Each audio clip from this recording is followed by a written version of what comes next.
welcome back to PA Chalk Up. I'm your host Manny, and today we have on Grace. Hi, Grace. How are you doing? Good. How are you doing? I'm good. Obviously, we kind of work together at Teambuildr, but the thing that I always speak about is you actually never know the amount of talent that Teambuildr has as coaches, because like we're all just like remote workers, and then like we get to speak to each other and like talk shop, and then we're like, actually no, he's worked everywhere and she's worked everywhere. So if you let us know who you are, what you do, and how you got to where you are. As a strength coach and a business owner, my time is quite limited. My favorite part about being a coach is the fact that I get to interact with athletes and be with athletes and really coach them. That's why I use Teambuildr. I remember the days of searching for exercises, manually typing them in, and spending hours on spreadsheets and organizing my programs. This tends to be quite tedious and a lot of time consuming, which meant that I wasn't able to coach as much. So now for my business, TeamBuilder is a non-negotiable. It's an all-in-one programming platform that lets you create and deliver workouts to your athletes just in a few clicks. With TeamBuilder, I can customize programs, track athletes' progress in real time, and generate performance reports. My athletes get full ownership of their progress and can even share feedback on how they felt the session's going. Having this in place actually gives me more time to coach and be with my athletes. If you're ready to take your next step in your programming, give more time to your athletes, head over to teambuilder.com and use promo code PAChalkup, that's PACHALQUP, and start your 30-day free trial. Yeah, for sure. So I graduated from Cedarville University with an exercise science degree back in 2017. And then right after I graduated, I started working in like the personal training space and working with Gen Pop. I actually was working for the Hershey Company. So at their corporate fitness center, they had pretty much where their sales and marketing teams were in. They had a fitness center, and so I worked in there, and it was really fun, really awesome first job. And then my husband is a soccer coach, so we've moved around quite a bit. So we ended up moving to a part of northeastern Pennsylvania, and that's where I started working in sports performance. So I began working for a physical therapy facility and doing some sports performance there, and that's what kind of got me into that. I started working as well with college teams, mainly actually with the teams that he was coaching. So I started off working with like some D3 soccer teams. I did a little bit of softball, a little bit of baseball, and then we ended up moving again. So he currently works at Cedarville as the men's assistant coach, and so I obviously followed along. And so I do some coaching on the side with the women's team, and that's actually I played for the team, so it's cool to be a part of that again. And obviously, like you said, I work full time for Teambuildr, but it is awesome that gives me the flexibility to be able to coach on the side and to like scratch that itch whenever I like. So, yeah, that's kind of who I am. 100%. That's something that I like about Team Builder as well. Is like they actually encourage you to still keep active with that coaching role and that performance side of it. I did want to ask you a couple of questions. How does it feel coaching the team that you played on, and like how is that dynamic with them knowing that you are a previous player and that you did achieve a lot with that team as well? I think it helps a lot because I've been in their shoes and they know that. And, anything that I tell them to do, essentially, like I have done myself before. So I think that's really cool. And just having an understanding of what it means to be an athlete at that level, you know, dealing with challenging schedules, time management, even stuff like that, not even the soccer aspect necessarily. I just have a decent understanding of it because I went through it, and I think they're more bought into things that I have to say because I've been through what they're going through. I think it's always a great connect when coaches played at a really high level and then they get to coach at like the same level or higher. Because like there's always that transfer where, like for myself, I'm a good, well, I believe to be a good coach because I went through the training and I can apply the same principles that I went and be like, I know that this part is tough because I've been through it. So I know when to motivate you. I know when to like, let's go, let's push. I know you're empty, there's nothing there, but you have this little bit extra to go. Is that sort of similar to what you feel the transfer is? Yeah, it's very similar. And obviously, the strength and conditioning program has changed since I was a student. We actually didn't even have one necessarily. We didn't have strength coaches. So at least there's that positive aspect of it. But in terms of like, the fitness tests and, you know, how hard or like early morning lifts, stuff like that, it's like Mhm. I went through that too. So I feel like I'm just able to connect with them on a deeper level because of that. Yeah, part of that as well. And I love that you mentioned that you worked with Gen Pop to start off with, because there's nothing that teaches you more like that interpersonal skills and how to deal with people than working with Gen Pop, where you're actually having to care and give a shit about what is coming through your door. How does that sort of influence your programming and how you deal with athletes? Yeah, I kind of liked that starting point because obviously with Gen Pop, it's going to be different because they aren't athletes and Mm, you have to take that into consideration. But I feel like you're able to really focus on like the wellness aspect of things, which I feel like sometimes gets a little bit lost on the athlete side of things. Like we forget about that stuff. But with Gen Pop, like they're obviously always interested in like losing weight or mm. gaining muscle. And so nutrition comes into play and sleep comes into play and things like that. So I feel like it was always a easier segue to like educating them. And generally they're very open to that kind of thing and they want to know more as opposed to with an athlete, they might not ask those questions. You're also really big on the educational side, and you've been doing quite a bit on your Instagram. One that I really loved was I think it was this one. No, there. The recovery element of performing and being recovered enough to then go. Can you sort of speak on the importance of the educational pieces that you put forward to your team?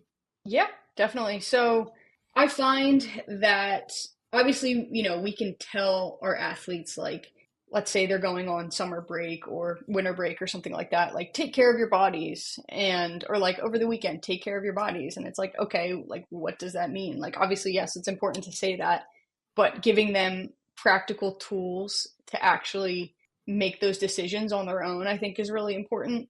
So, like, that post in particular was about sleep. And it's like, okay, we're constantly saying, okay, our athletes need to sleep like 7+ hours a night or whatever, but what are some ways that they can actually do that? Mm, So I always like to give them practical tips like, okay, don't drink caffeine past 12 o'clock, like in the afternoon, because that's probably a massive issue that college students have. They're always going to want to drink coffee or caffeine. So stuff like that, or like wear a sleeping mask. Like probably most college students don't do that or have one, and that can be something that can be helpful. And so just practical tips like that they can actually implement day to day, I think is really helpful. mm, And even with like recovery as a whole too, like there's obviously so many different components of recovery, but even like mobility stuff, obviously we do that as a team within our training sessions, but giving them those tools as well to do that on their own and not just say, hey, go do mobility this weekend.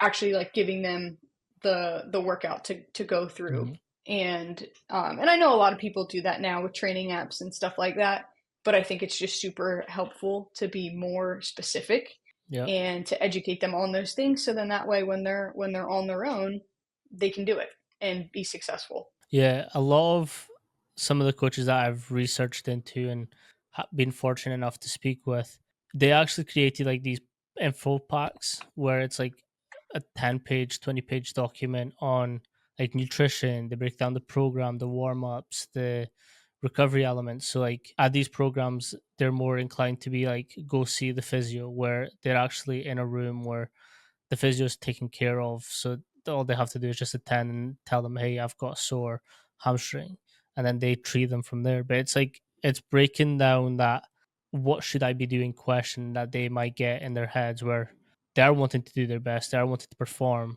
but then like, what do I do? And I think with education being such a big piece of high like performance, I think having one-to-one sessions is also amazing, and the way that you're doing it, like with your posts, like it gives not just your athletes uh, a sense of what they should be doing, but like a wider reach as well.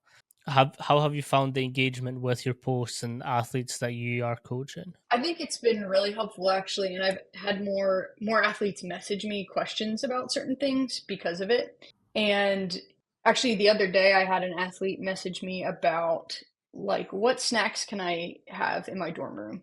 And that's a pretty, that's a pretty common question. So I was able to just lay out some snacks for throughout the day before training and even like breakfast options because, if somebody doesn't want to wake up earlier, they Mhm. just want to grab something quick. So I was able to give her those options, and I just, like that even made me think like, hey, I could actually just message this out to the whole team, so then everybody has that resource. And so I just think little stuff like that can go a long way, where you're actually giving them like specific things. And obviously, I'm not going to give her like a meal plan, but I'm just like, hey, you can have some Greek yogurt with fruit for your breakfast, or like some oatmeal, or like an apple or banana before training. So things like that I think are really Mhm. practical and helpful for them. 100%. I also think, and we did this at UW, it was like that pre, during, post session nutrition. And I'll give Ali Vanderberg a big shout because she broke it down so easily that even like a meathead like me understood what the difference was between like a pre, a during, and the post session like snack should look like. And I think that's a really key thing for them to as well, especially like if you have athletes that can't eat in the morning. Like I definitely had a few, and I was just like, I know the session you're about to have. At least like try something. Like Yep. we had, I forget what you used to call them, but it's like those little squeeze packets. They're like The fruit like something. the Yeah, yeah, yeah, applesauce ones. yeah, Yeah, yeah, the yeah, go-go applesauce. squeeze. Yep. So I was like, just smash an applesauce, get at least some calories in you, and then I knew after the session they get shakes. So like high protein, calcium's in there. It's heavy, but it's got all the protein, all the necessary nutrients to recover them for the next session. Is that like? Do you do some? Did you consider something like similar, like with the pre, during, post, or was it just like? Yeah, I always think like it's important in terms of timing of nutrition. I think that's really helpful. You do always get like, especially with the earlier lifts and things like that, people skipping out on that. So we always try to encourage them to even have something really simple like a like the go-go squeeze, or even like literally like a bite of a granola bar, like I feel Mm, like is going to be more helpful than nothing. So yeah, I always definitely encourage them that, and let them know like the timing of your nutrition is important as well. yeah. What's the other sort of educational pieces that you place a great importance when building out their program? I think especially for soccer, so we pretty much have implemented doing some speed training Mm, prior to the training sessions. So pretty much like I'll run the warm up, and then like once or twice a week I'll do a speed session. And especially if I'm trying to develop their top speed, or we're sprinting at max efforts, for them it's, or at least just for soccer players in general, at least in America, it is just super common to just have them jog in between things and always be mm, moving. Like even just coming off the field to get a drink, you're jogging. Going back on to the field, you're jogging. So when I told them, like when I first introduced this, and it's like we did a 20-yard max sprint and I have them walking back, they're like confused because they're like, we're not supposed to walk. Like we're supposed to be working on our fitness during this time. And so like that was confusing. And then it's like, okay, well, I need to educate them on why we're doing this. Like your body needs to recover. We're not necessarily trying to develop your conditioning adaptation at this moment. Like we're working on your speed. So you need that walk back for your body to be able to recover and do another max effort sprint. So being able to educate them on why we're doing something, and showing them, yeah, this is not hurting you, this is actually helping you, it was something that, yeah, a little hurdle that we had to get over. But once they understand it, they're definitely more bought into it. And then I think another concept along those lines is like, let's say an athlete is returning back to injury, and I'm having them mm, do like an 80% max sprint. So obviously not full out right away. Like you're still going to give me 100% effort in that 80% sprint. So I think those are two really big concepts that I've Mhm. implemented on our team. Yeah, to piggyback off that, it's that whole principle of the intent training where you may not feel like walking back is doing something, but it's that intentional recovery. It's that I've given you 100%. That was intentional. Now let me recover intentionally so I can perform again the perfect rep. And it's like we all know that there's no one single rep that's the same as the previous one. But if we at least make sure that they're as best as we can for that set, that is still a greater adaptation than just half-assing a rep just to do the rep. Like my rugby coach always had this saying, it was perfect practice makes perfect. He hated practice makes perfect because like you can practice shit and Yeah. you expect it to be perfect, but no, he was like perfect practice makes perfect, so let's make sure that every single rep, every single set is as perfect as we can get it. um on that, what's your take on training for conditioning versus top speed training? So what I mean is there's coaches that will look at athletes speed training, say, and they're like, oh yeah, jog back so you can go again. So that would sort of tailor more to the conditioning side. But when you're like what you mentioned, top speed training is like you actually need that time to recover. You actually need that time to restore all the energy, resources to go again. What's your take on those two differences? Hmm. Yeah, I mean, I think there is a time and place for both. You just can't really like intermix the two Hmm. because, yeah, you're not going to elicit the adaptations that you want. So I think being very clear with the sport coach too is important as well, and communicating like this is why we're walking back. You know, we're trying to like this is the goal of today's session, and being clear with the goal. And then obviously for a conditioning session, letting them know what the goal is. And this is why we're jogging in between our sprints, because that's more so what the focus is. And yeah, I think like just being very clear with working hard when it is time to work and resting hard when it's time to rest. And even like not even just during a training session, but during the summer, like letting the athletes or guiding the athletes to have an understanding of when it is time to rest, when it is time to work, and especially if they want to do extra work, like in between Hmm. or prior to practice, after practice, helping them know if that's a good idea or not, because every athlete's going to look different, and you obviously don't want them to overwork. So you really need to put an emphasis on resting when it's time to rest, and then working hard when it's time to work. Yeah, I think it's always a good thing to clear up with the head coach specifically. Now, soccer is that unique sport where not all head coaches will consider the strength coach as an important piece. So it's like making them understand why we're doing something the way that we're doing. And I've spoke to many soccer coaches, and I hate saying soccer so much. I believe it. Sorry, that's my fault. It's all good. um, but it's that thing where because S&C hasn't always been an important thing in soccer, that when we're saying, hey, we actually need to decrease the load for this week, but then the coach goes just makes them run like or play five aside, three aside, whatever it is, like very quick, short bursts of. So I was essentially saying that when coaches make them then run in practice, so like for the warm up, they make them do laps or they make them play three aside, five aside when you've actually programmed for a reduced load that set. Although you're working with your husband, so that communication will probably be very easy.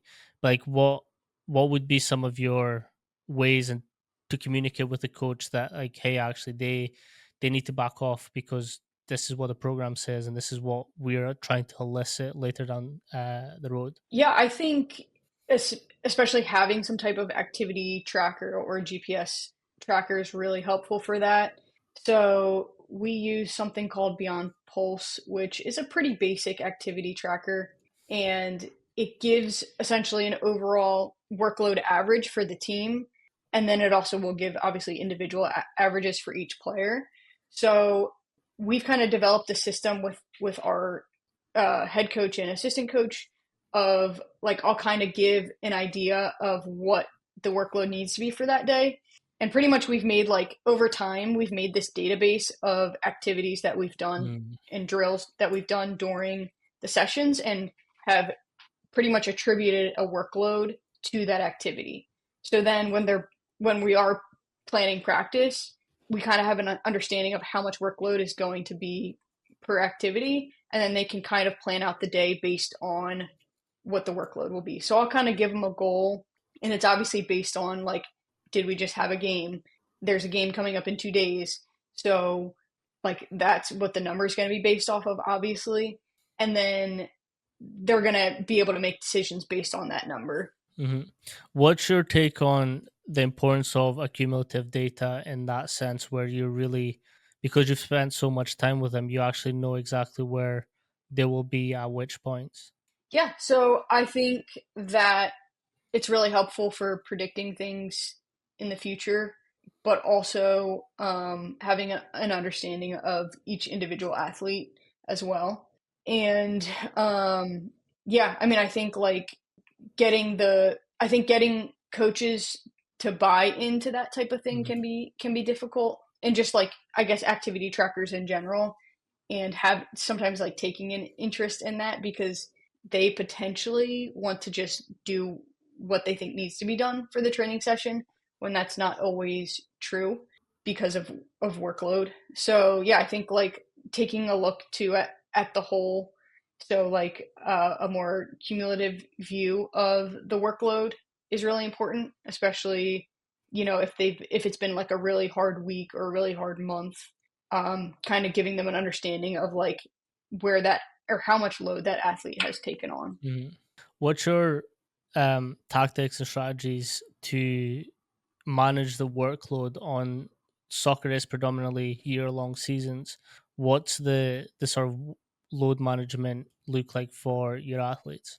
Yeah, so I think that obviously in season it's going to look a little bit different because of competition, but even just at the individual athlete level, if somebody isn't playing that much, their workload's going to look different. So normally what I'll do is I'll try and give them like a goal to hit for the week. So if it's an Mhm. athlete that didn't really play and we can see like their training load was like, if I'll just use random numbers for example. So let's say a starter's workload is 100 for the week. Then you've got a a second player or a substitute whose workload is, we'll say, like 50. So it's like you need to somehow make up that ground to stay fit. So it doesn't necessarily have to be 100 because Mhm. they might not be at that level, but it's like you probably should make up 20, um, like 20 trimps pretty much is what the metric Yeah, is, training impulse. So I that's love kind of Trent what too. what we have them do. Yeah. Hmm. So so like giving them a specific number I think is really helpful. So it's like when they do, and I give them workouts to do too, like some ideas to do on the side if they have to go out early. And then even during the summer, kind of giving them some workload goals because it's really hard to tell. It's really hard to, I guess, have a similar workload in the summer than it is compared to like in season when you're playing with your team and you have 2 matches a week. Like it's hard to replicate that, but I Hmm. think having some specific numbers really helps as well. 100%. Um, I love that you mentioned workload, but increasing instead of decreasing. Um, as you know, a lot of conversations in this industry are now talking about like the decreasing in load and why load is like the bad guy and increasing is wrong. I actually had an episode with Steph Grubbs, and she was like, again, this is the thing where like, people aren't in my head, so they don't know what I'm thinking. But I was asking about work, the load management or workload, and she was like, actually, I think that's a very topical question because everyone's talking about decreasing, but I love that you mentioned that you actually need to increase it as well. And the example that me and Steph were talking about was, say we have a substitute and they get like 10 minutes a game, they run 20% of what the starters did. At the end of that sort of game, they're going to have some drills or some running to supplement that. So if next week comes and the starter gets injured, he's actually got round about the same workload capacity to match the playing style, the playing intensity that we are implementing during our strategies. So I think that's we need to talk more about also increasing as decreasing as well. Yeah, definitely. And I think it can be really hard in a team setting because Mm, you're generally having your whole team do the same thing.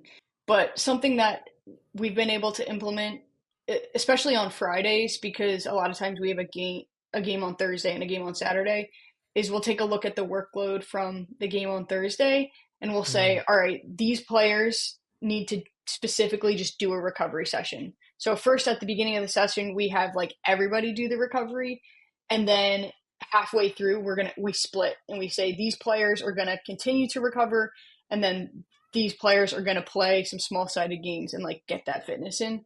So we have been able to implement that, but yeah, like it might not work out with every sport mhm, coach because they might not want to do that. But I think trying to separate it a little bit, and I know it's can seem exclusive potentially to the players, and we do kind of let them choose, like we give them some autonomy in that. Like if a player thinks that they can, and they really didn't, they might have worked like a medium amount.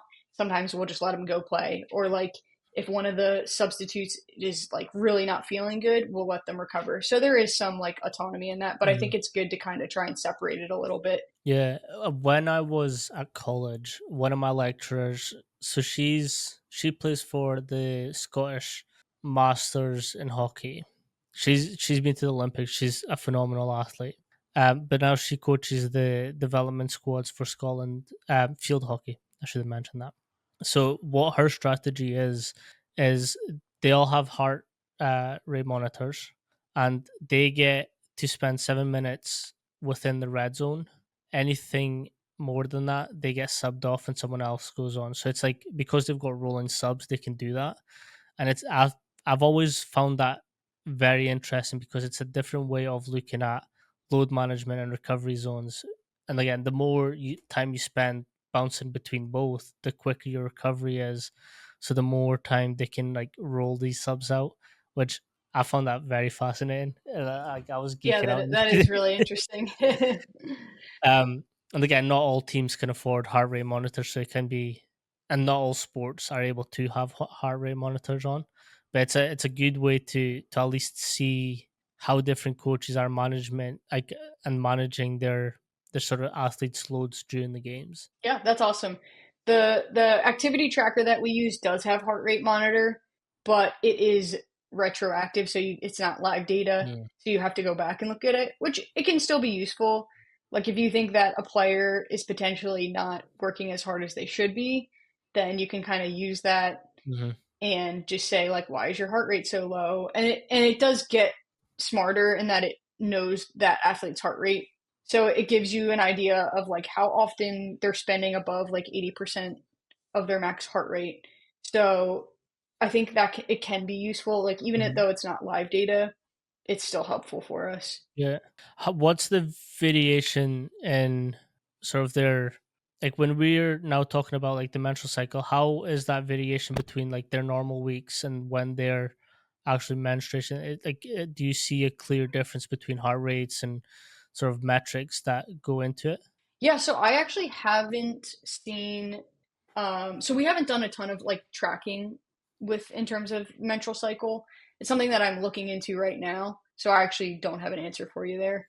But Okay. I do still think like it's important to to start to look at that and to like educate them on those Hmm. things, because you can potentially help minimize certain symptoms throughout the menstrual cycle, and potentially reduce injury risk as well. Yeah, I've always found that fascinating because not a lot of sports considers it to be effective, and the way that research is going is getting more emphasis on specific training from female athletes. And this is the issue that I'm having is a lot of the physiological papers will say that there's no difference, but then you sort of get into the methods section where it's like there's so not all females, especially at high performance, will have normal menstrual cycles. Again, some may have Right. PCOS, raised testosterone. There could be irregular. Like gymnastics is the worst because of the way that Right. they have to look and feel. So most of them won't get menstrual cycles in general, or they will have, but it's all over the place. So it's like, what athletes are you actually getting in? How can we make that a little bit more specific to actually identify some differences? Because saying that there's outright no difference, I feel is wrong because there Yes. will Yep. be certain differences. Like you are a high performance athlete, so you might be able to touch on this a little bit more. Yeah, I mean, I even think like, okay, let's say these papers didn't find any necessarily like objective data that was different. There's probably some like subjective data at least that would be Mhm, different throughout the phases of the menstrual cycle, just because you're probably more fatigued at some points. You're probably feel more bloated. You probably are feeling like potentially more sore. So like there's things that you can do, at least in my opinion, that can help like mitigate some of those symptoms, even if it's not necessarily a performance issue. So like mhm, during like let's say like the last phase of your menstrual cycle, when you're starting like the when the next phase is the onset of your period, like you're starting to potentially be more fatigued, your potentially your mood is probably up and down. You might have to start thinking of things like, is there something that I can be eating that can help mm, reduce the inflammation in my body? Is there should I really be I should really be focusing on sleep during this phase? So I think there's definitely things that we can do as coaches to help our athletes minimize their symptoms, at least, like not even from a perspective, but I do think that will ultimately help their mhm. performance if they just feel better too. Have you seen an increase in awareness for female athletes, and how has that sort of helped with everything that you do? Yeah, I think that at least nowadays, athletes and coaches are becoming more aware of the importance of tracking the menstrual cycle. And I think there are positives to it and there's also negatives to it. I think in terms of like, I know that my body could be weaker during this period. So like that could kind of get into your head, Mm, and it's not like on a game day you're going to reduce their load because they are on their period, or like you're just not going to do that. So like that could be potentially be a negative that it gets in their head. But I think ultimately it's a positive thing because they can really take care of their body during a time that they really need to, and hopefully just make them feel better and minimize the symptoms. So yeah, I think that athletes are just becoming more aware of that in mm. general too. What does the sort of sessions look like on a day to day and sort of week to week when they do have some like weekend games and some midweek games? So for the most part, we have two matches a week, and it generally is Thursday, Saturday. Some weeks you would have like a Wednesday, Saturday Mm, schedule. But yeah, so normally on Mondays is, or so for the school that I'm at, Sunday is the off day. Monday is kind of still like a recovery day. Tuesday is more of like a get after it day, like you can really mm, increase the workload. Wednesday is a little bit lighter, but you can still get some stuff done because it's a pre-game day. Then you've got game day, and then that Friday is generally a pretty, like I said, it's either recovery for some people or a little bit more intense for other athletes. And then Saturday is another match day. So that's kind of like the flow, at least in season. And then we'll generally have like a lift probably on Monday, and then sometimes we'll do like a pregame lift throughout the mm. week at some point. So like a more like a CNS driven lift at some point. So Yeah. What's the sort of what principles do you carry to sort of match that game load for them? so I think again, I think like going back to helping the coach understand what workload should be attributed to a certain day. So like Tuesdays again are it's been 2 days since we've had a Mhm, match, and it'll be another 2 days since we have another match. So saying like, hey, we can work at you know, I'll give them a workload of like 18 to 20. Like we can try and shoot for that as an average for the team. So I think that really helps try and keep their fitness level up, Mhm. obviously, but also still get some stuff done. Because if you're if you're just trying to do a bunch of like recovery practices, it can be really hard to just get things done that you need to get done within a training session. So I think giving them a goal that still allows them to have like one Mhm. training day of like intense work is I think really helpful as well. Is there any fluctuation depending on game importances or game, like if it's an easy game, a harder game? Is there any fluctuation within these loads in there? Yeah, so I would say it would be more so like after the game, because you obviously don't want to be like, oh, it's an easy opponent coming up. We're gonna work really hard because Blast 'em. sometimes, Mhm. yeah, like sometimes they play you really well. So it's more so like an after effect. So if we played a lot of players, like let's say we played 20 players in a game, the workload is obviously spread out amongst those players. So then, I'll take a look at that and say, okay, we actually can bump it up today because we didn't have as hard of a game on Saturday. So maybe Monday we can go a little bit harder.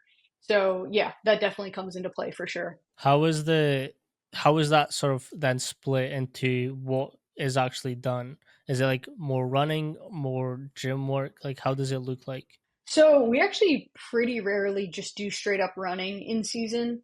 It would be more like the activities that we choose during training. So if it's a more intense day, we'll potentially have some more, like obviously small sided games can be intense because of like the mechanical workload of changing direction and things like that. Mhm. So we'd probably add some stuff like that, but also some full field, like Mm. 11v11 type stuff as well, and then just activities that are more intense and have like rest periods between, but still just like picking those activities that are more intense and the workload is going to be higher. So With the demands of the change of directions and accelerations, decelerations of the sport itself, how do you program and manage the health of their knees and sort of mitigate those risk injuries? that's a great question. So again, the activity tracker that we use, it doesn't necessarily account for decelerations, unfortunately, but it does tell us a little bit about their high speed running. So I always try and have, so like I said, Tuesdays are normally that day where we can go hard. So normally we'll do some like 40-yard max sprints on those days and get some of that high speed running in and try and get them to reach their 100% max sprint, because obviously during practices and games sometimes you don't sprint that fast.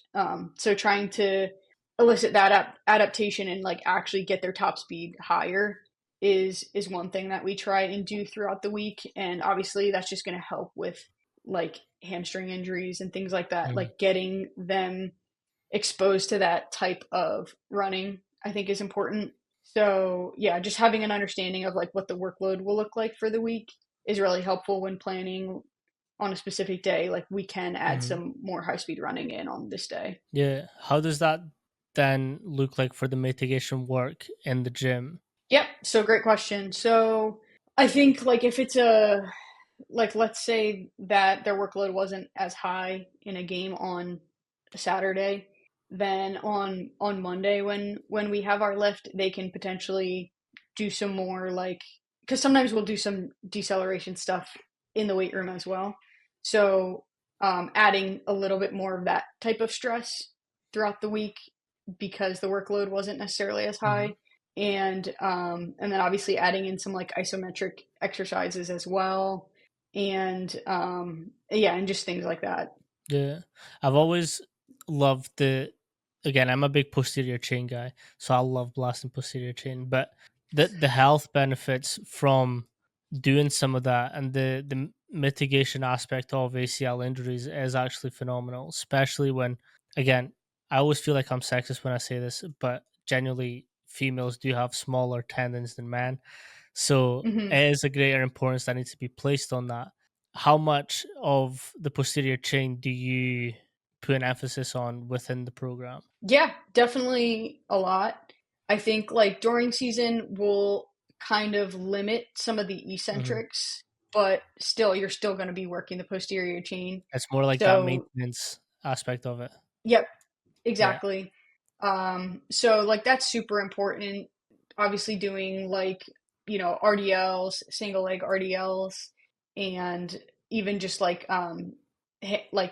bridges, the sliding bridges, stuff like that I think is really, really useful just to improve and increase the capacity of your posterior chain.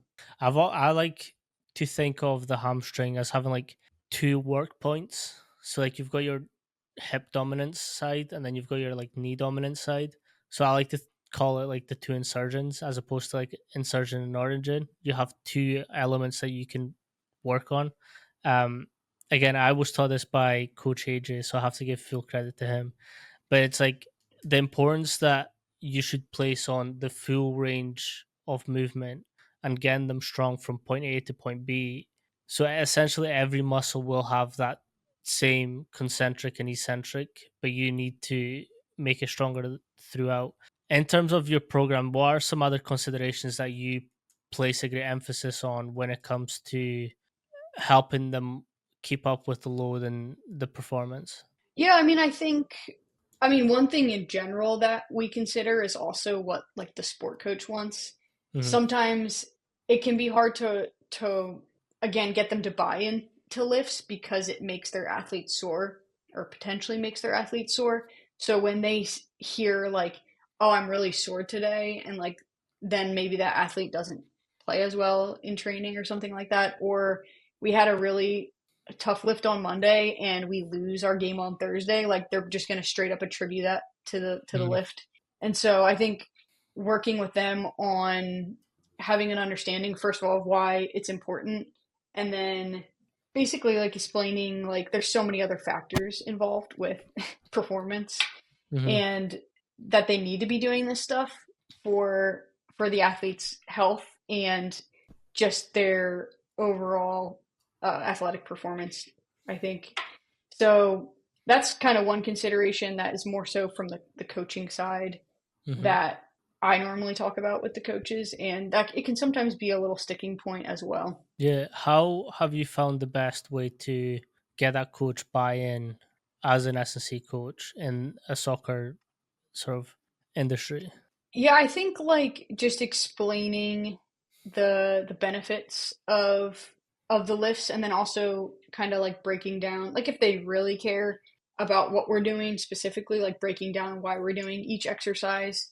Generally that doesn't really happen all the time, but sometimes it is like take some compromise. Like if we're finding that potentially some athletes are having like some back issues after doing like Mm. hang cleans or something like that, like obviously we might just totally move on from that and just supplement it with, like med ball slams or something along those lines. So still working with the sport coach and what they want, because that's obviously important, because you don't want them to get to the point where it's just like, all right, we're just not going to lift at all because people are getting sore or they're saying they Mm. have back pain and stuff like that. So yeah, I think that's important to compromise as well. Yeah.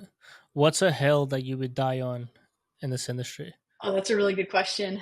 Um, I think I think like implementing max sprinting into Mm. training sessions prior, like generally after the warm up, that is a hill that I will die on. I think it's so important because you just don't realize how sometimes within a game, like you might like, especially sport coaches or just people who aren't super familiar with things, you're gonna think like, oh, they are sprinting maximally in a game because they're going as hard as they can. But it's like, no, they potentially don't have enough room to get to that Mhm. top speed because there's obviously so many other factors. They're either, they either have the ball at their feet, or if they're making a run, it's going to be probably not 40 to 50 yards long max speed. There's just so many other factors involved. So that's something that I would always implement in a training week, and it's at least that I think is really important for sport coaches to Mm. start to buy into. So Yeah. Also, teaches them a little bit on like the dark side, which I like to call, which is like when you feel like you have nothing to give, but you still have to give something. It's like that extra 1% sprint ability that you can tap into once you've done it for so many times. And again, the ball element added onto their feet, obviously speed gets reduced. So if you've got that worked on, you can actually get a little bit faster to the ball or with the ball. Exactly. What is one piece of advice that you would give new strength coaches or coaches coming into this industry? I think one piece of advice that was really helpful for me was to just be yourself and to not try and like obviously take information from and advice from other coaches and take their, if you're looking at the way they program and their periodization and things like that, like yes, take those things, they're super important, but like make it your own and I guess buy into your personality. Like I always felt like I struggled. Like I don't have a super bubbly personality. And so for me, when I coach, it's pretty like relaxed and I don't necessarily get super fired up. And I think like for me, when I would see a coach do that, I'd be like, I want to be like that. But that's just like not how I am at all. And I think just like accepting that and there are positives to both of those coaching styles. So yeah, I would just say be yourself and just be confident in who you are. Yeah, I think athletes will pick up on that too. Like if you're trying to be something that you're not comfortable being, like they'll be like, "There's something off," and then Yeah, it exactly. creates that weird dynamic where it's like they don't really know how to take you because like you could switch from one second to the other. 100%, I agree, and it's that thing where again we do all want to be the best coaches that we can be. First and foremost, we need to consider the people that we're coaching and what their needs are. It's not always about us and how we want to coach or want to be. It's about giving them the best opportunity to have the best career Yep. possible. Yep. Exactly. What's some resources or books that you found helpful when going through this industry? Yeah, I think there are some like periodization books out there. Like obviously, triphasic training is Mm, really helpful by Cal Dietz. I think that there's a book called Practical Programming too. That's really helpful. I forget who writes it.